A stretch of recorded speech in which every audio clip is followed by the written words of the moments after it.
Hey folks, Colin here from Something's Recording, and today I want to show you how to widen bass guitar without ruining your low end. We're going to be looking at widening bass today, but before we dive in, if you're ready to go a little bit deeper into the mixing process in its entirety and really start to hone your workflow as an engineer, then I have just the thing for you. It is my 7-step mixing checklist, and it's just a simple PDF that will walk you through the entire mixing process, step by step, to help you get professional and radio-ready mixes without any more of the hassle and without any more of the guesswork. It is a completely free guide, and you can download it below using the link in the video description. Now let's jump in here and talk about widening bass. Now, widening bass guitar can be quite a tricky thing. I've never been one to like low end spread too wide or even wide in general. I always kind of like my low end right in the middle, especially for the genre that I'm working in here, which is rock, classic rock, rock and roll, alternative rock. Usually anything that's not like hip hop or R&B or sometimes pop music. You want your low end in the middle, you want your low end mono, and you want it focused. That's how you get it big, that's how you get it tight, and that's how you keep it powerful without getting too messy. The moment you start widening your low end, things start to get a little phasey, things start to get a little out of place and a little chaotic. So what we're going to do here is we're going to widen our bass guitar, but keep our low end in mono and keep our low end solid. Take a listen here. Here's our finished bass guitar for this song.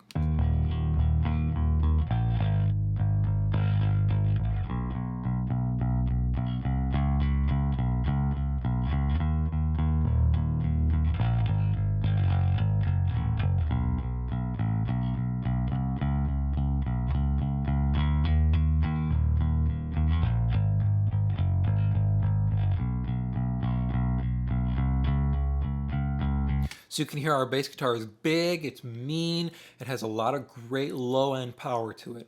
I want to spread it a little bit so it sits really nicely with the guitars, but I don't want to ruin my low end. I want to keep my low end in mono, and I want to keep my low end tight and powerful. So what we're going to do here is we're going to use something called the splitter tool here inside of Studio One. If you don't have the splitter tool, what you can do is you can always duplicate the track a couple times to get something that you can spread wide here. The splitter tool is a nice way to do this, especially if you have a stereo track here. So you can see I have my bass DI and my bass amp, and they're sending into the bass bus here. Now the bass bus is in stereo. That's key, so things will spread here in a second. We're going to come up here to the routing tool inside of Studio One.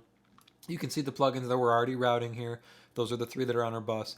Now at the end here, I'm going to add in the splitter tool here. Now with the splitter tool, we have a couple different options. We have the channel split, the frequency split, and normal. I'm going to go to the frequency split here. So what we're going to do is we're going to keep our low end where it is and then isolate just the top end here and then spread that. Let's take a listen here, and I'm going to go to our final EQ so we can see where we want to split it at. Try to identify a good split point.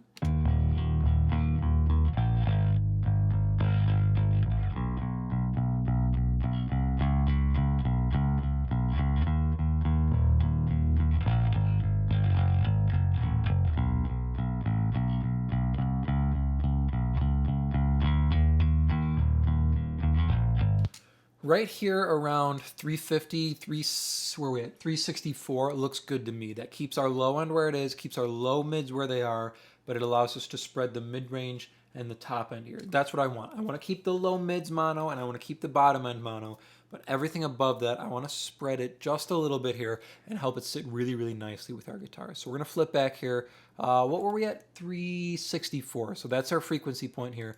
Now on the splitter, we got our frequency split. I'm going to go 364. So if we mute the top end now, so if we mute the right side of our splitter, we're going to hear just below 364.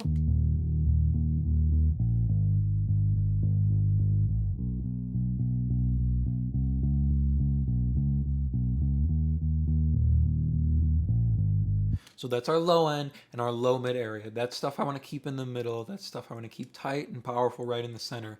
That kind of stuff to me, spread never really feels right in a rock mix or a rock situation like this. It starts to mess up the sides a little bit, and it makes it feel like your guitars aren't as powerful. You want your guitars to have good low end on the sides or good low mid energy so they feel heavy. And if you start to put your bass out there, it starts to take away from the energy you have on your guitars. So let's flip here now. We're going to mute the low end, so the left side here, and take a listen to just our top end.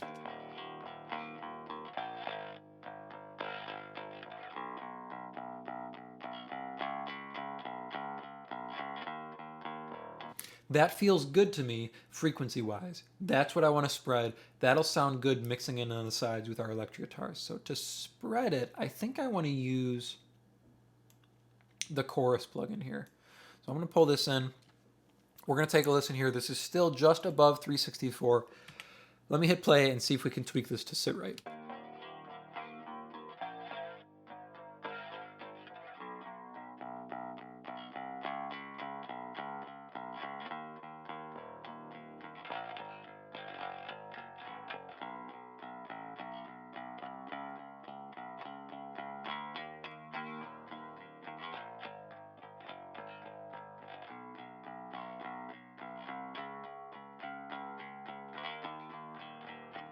So right there, I pulled it back. It actually opened up at a really, really good point, which sounded awesome to me. So we can mess with the delay a little bit and see if we want to go further. But right there actually felt really, really great on the chorus. The default settings sounded awesome. I'm keeping the stereo width here, so this is where we're getting our width. The stereo width knob is all the way up at 100 or at 1 here. All I did actually was dial the depth back to about 50% there. That's feeling good. I'm gonna mess with it one more time and we'll see if we mess with the delay, if we get anything better, but that's feeling good to me.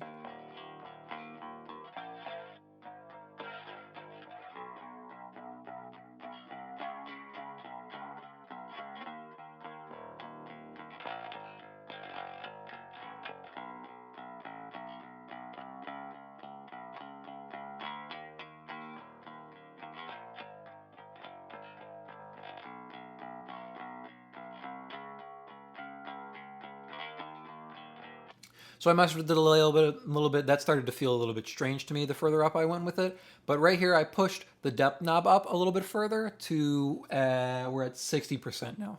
One last thing I want to try here before we start to mix them both together is I want to pull in the binaural pan plugin, see if we can push things out further. So this is our width plugin. It's at 100%. We can push it up to 200% and see if we can get things wider here.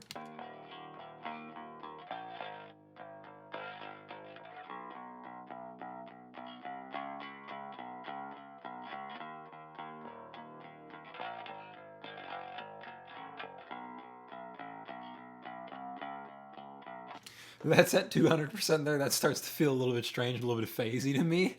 So I'm going to get rid of that. We don't need that. It actually sounds good with the chorus plugin. All it is just a slight bit of width. Nothing crazy, nothing that's going to give us some phase, and nothing that when you're listening to the mix, you're going to be like, what is that? Why does the bass sound like it's all over the place? Just a touch of chorus gives us a touch of width on our bass guitar, just on the top end now. What we can do next now is go back to our splitter plugin, and we can click our low end back in. So take a listen here. I'm going to start with just the top end, then I'm going to click our low end back in here.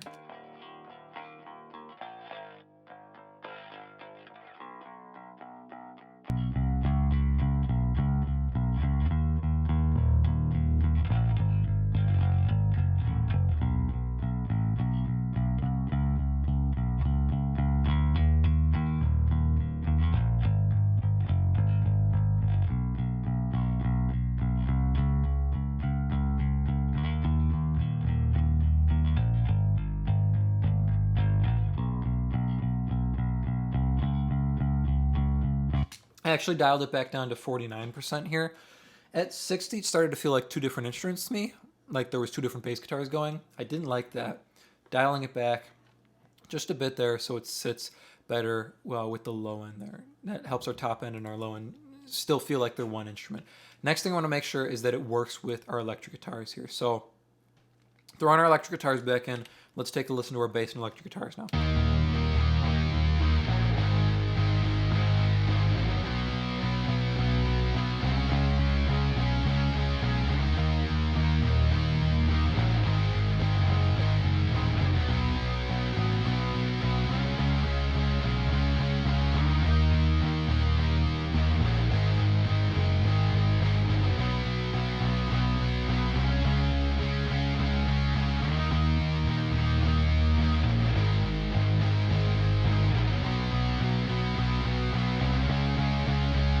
That feels really nice. Take a listen one more time here, and I'll A/B this chorus plugin. I want you to listen to how when the chorus plugin goes in, it connects our two guitars out on the sides to our bass in the middle. It's like arms reaching out to grab our two electric guitars wide and hold everything together. I like to imagine that kind of, it's kind of like a pyramid. It's something that I heard Adam Gitgugnali say about mixing electric guitars and bass, especially heavier guitars, distorted guitars. You want your guitars to be wide, and you want them to come down and connect to your bass there. That's what this feels like it's doing to me. One more time without, and then I'm going to kick it in. Listen to how our bass reaches out to grab these electric guitars.